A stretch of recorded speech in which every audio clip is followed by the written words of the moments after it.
Joanna. Over here. Hi, guys. Oh, thank you, Vicky.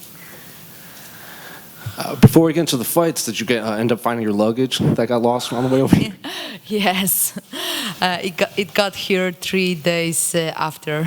So, but it's good. It's good. You know, I always get dirty, so I always have some extra stuff in my carry-on. So, Sure.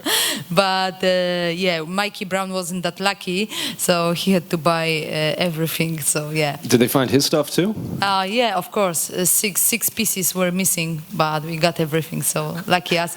And the funny thing is that our flight got cancelled, the first one. Then we lost our luggage. They lost our luggage, but we're here, you know. So it's good. It's good. Well, kind of going off of that, how has preparation for this fight camp been? I think this is only your 4th 3-round fight in the UFC. So have you enjoyed preparing for a 3-round fight as opposed to a 5-round fight? It is. There was not a big difference, and same like people were saying that I should get an easy fight. What does it mean to get an easy fight? You know, fight is a fight. It's a cherry on the top of the birthday cake, and the preparation is hard. The hard work is done so many weeks before, and very often people don't get it.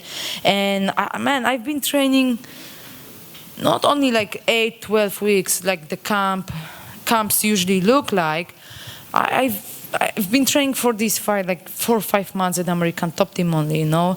And in October last year, I decided to be back. So I started training more and more in Poland because I took a longer break. I had some things to do, to be done, to take care of in Poland.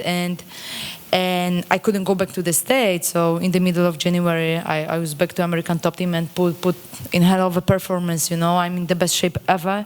Until the end of March, I didn't know I was going to fight, but I was training like I was going to fight 13 times a week, every week. So you can imagine how much of effort, sacrificing, tears, blood, sweat, up and downs I put into this camp, you know, and I feel in the best shape ever. But as you know, it's all about this one night in Singapore, about this one morning, this one fight. So I'm really looking forward, and I really believe that I will feel great and rock and roll. I'm ready for anything and everything. So, but yeah, I'm in the best shape ever, and I know Weili Zhang Its as well. It seems like since your last fight and you took that time off, various interviews, you would say, like, I hope to run that back with her, or if someone else has the title, I'd like to fight them. When she did lose to Rose in Madison Square Garden, did you just assume that she was most likely next for you and you just got into camp preparing for her specifically, or did you actually wait for a name to start preparing for someone? Big fights only, and big fights only, and she's one of the best. She made it to the league. She was the champ. Me neither. So we made it, you know. And she's the best. Even after her 2 losses, she proved that she's one of the best, one of the toughest in this division. So I know there's lots of talk about another girls who should get the title shot, but there are girls, and we show up. Me, Weili, Rose, and we put on hell of a fights every time, you know. And this is what this business is about, you know. It's not about boring fights. It's not about just fights. It's all about being the best every single time you step there. That's the thing. So I signed a new contract. I'm happy with, but I'm happy to get the fight of the year again, you know, this year, 2 years later. I don't know if you heard, but Dana White did an interview today, and he said the winner of this will fight for the title next. And I think you obviously said that if you win, you want to fight for the title. I'm not surprised. Yeah. I knew that. I knew about that from my last fight, you know, because, yeah, actually, I knew that. So I would not sign agreement for this fight if I didn't know that I was going to be the next after winning on Sunday. So, yeah. I knew that, and I'm not surprised. It's good, man. I feel like we both deserve. It's surprising what happened in the fight between Rose and Carla, but what? It is what it is, you know. It is what it is. Joanna, how big a difference do you think having this fight at 3 rounds will be from 5 rounds? Oh, definitely. You know, sometimes the first round is like we read each other, but here's no time to do this, So from the first seconds, I will have to put in work, and we will have to play my game. I will. From the first seconds of the fight, I will have to do my best. That's the thing. Was there any conversation with the UFC about making this 5 rounds, or not really? No, I know the fans want it, and there was an idea, but we ended up fighting 3 rounds. It's also because of the 2 title fights, on this card, and yeah. That's okay. When you think about legacy and you say about putting on the best fights, obviously your first fight was one of the best of all time. So do you think like, okay, I win this one on Saturday or Sunday morning, and then in the future we'll do a trilogy fight and it will be the biggest thing in women's MMA history? Let's see after Sunday, But when I think of legacy, like yesterday or the day before, because I've done so much media, so many interviews, and after Rose lost to Carla, the media went crazy, So I've done really like maybe 40 interviews, 50 interviews with this fight week since last Carla's fight and Rose's fight. But I realized yesterday that next year I will hit 2nd decade from the time I started doing martial arts, and I'm turning 35 this year, I'm old, but I'm like, dude, it's more than half of my life, So when people questioning my break, last 2 years break, I'm like, dude, I've been like, I'm a hard worker, I'm a hustler, and sports-wise, business-wise, I'm a hustler, and I needed that for myself. But legacy, winning over Weili Zhang, one of the greatest, going for the belt, and start defending my belt, the new belt, once again. Last one for me. Do you think that's something that younger fighters should maybe be aware of, that actually it's okay to take some breaks sometimes and you don't have to go 100 miles an hour for your entire career?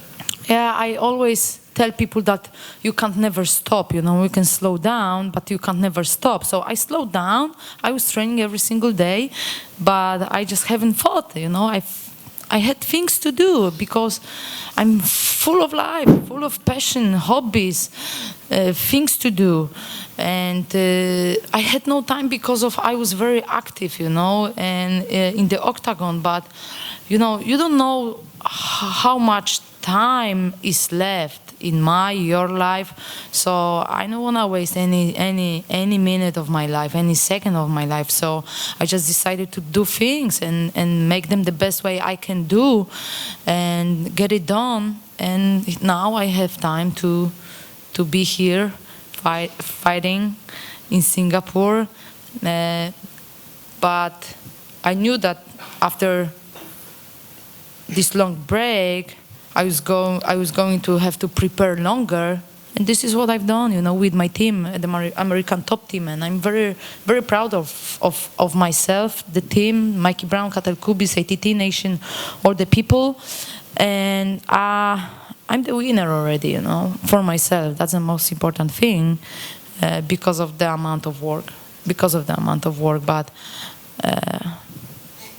Any advice for fighters? Yeah, sometimes it's good to take a break, step back a little bit and look at the big picture. Look at the big picture, because sometimes it gets so narrow, you don't see everything. Quick question, Joanna. So if you win this fight, so when would you back to the octagon, and what would it be, like trilogy fight versus Zhang Weili or title shot? Carla Esparza is holding the belt, so she's after I will get my hand raised on Sunday in Singapore, I will go for the belt and fighting Carla Esparza. What's after? I don't know. Like I'm focused on this fight with Weili Zhang, and maybe on another step. I'm planning next step, to fight for the belt, but we'll see. Yeah. Trilogy, I don't know. Yeah, when would you back to the octagon? I would love to be back as soon as possible. It depends on how my body is going to feel after the fight. But Madison Square Garden or Fight Island sounds good to me. But I like to plan my life. I adjust my life to what's happening in my life every single day. You know what I mean? Like, I have a plan. I like to have a plan. I like to stick to the plan and make work and work for it to make it happen. And I don't know, but for me, winning in Singapore is the most important thing right now. But fighting for the belt at the MSG, where I defended my belt back in the day, where I lost the belt, sounds good to me. How do you see the result of the fight? You know, the last time you fight versus Zhang Weili is the 5-round craziest fight, woman fight history in the world, seeing the fight. And this time, would you give the decision to the referee's hand? Of course, I don't want to leave it in the judge's hands, but sometimes, you know, you not always get what you wish for, you know. I wish for knockout, I wish for submission, but it's not that easy, you know, especially at this level where I'm at, you know, and Weili Zhang. So it's going to be the toughest fight in my fighting career, but I'm ready, you know. I'm ready. Thank you. Thanks.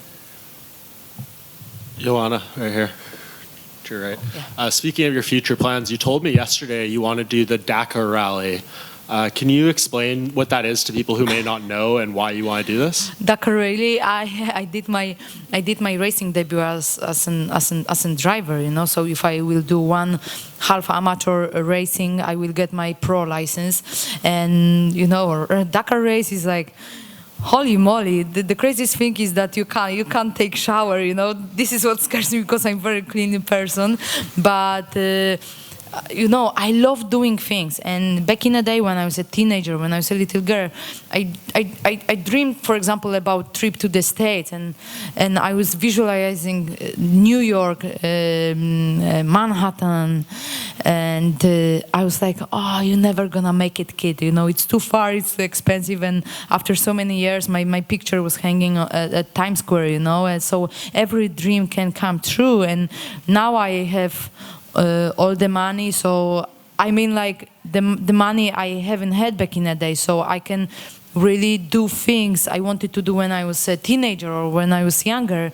And I just want to challenge myself, you know. I'm very competitive and I want to challenge myself. I love motorsport, and I see myself doing Dakar race. It's very hard race, isn't easy. You have to, the temperature, the climate, everything is so hard, so difficult, but I just love to challenge myself, you know. And it's something I wanted to do for a long time. When is that? What? When is it? When? Yeah. It's every year. Okay. It's every year. Do you know I around need what to be time? retired because it's also very dangerous, you know. So last time I was before my racing debut, I had like a training, and my car flipped. Flipped, you say? Flipped. It was kind of funny, you know, scary, but oh gosh. So I did test, like, if I really want to do it or it's just my wishy-washy. But I was like, holy moly, it's different than fighting, you know, the emotions and how you have to be well prepared for this. It's amazing, you know. I have tons of respect to all kinds of sports and athletes, but this is amazing, you know. This is what I really want to do. And we talk about your legacy in this division, in this sport. You haven't fought for 27 months, and only just now, Carla Esparza tied your record for the most wins in the division with 10. And you have still the lead on many other records. What does that kind of show about the work you put in before you took this layoff? That I was super active, you know, that I was the champ for a reason, that I was very dominant and dedicated, and I'm still, you know. And they can take all the I don't know, records. I will just go there and do my thing, you know. Became the strawweight champ for the second time, and they had there hasn't been born a girl who could tie my record, you know, yet. So yeah, let's see, in the strawweight division, of course. That's it. Thank you, guys. Oh.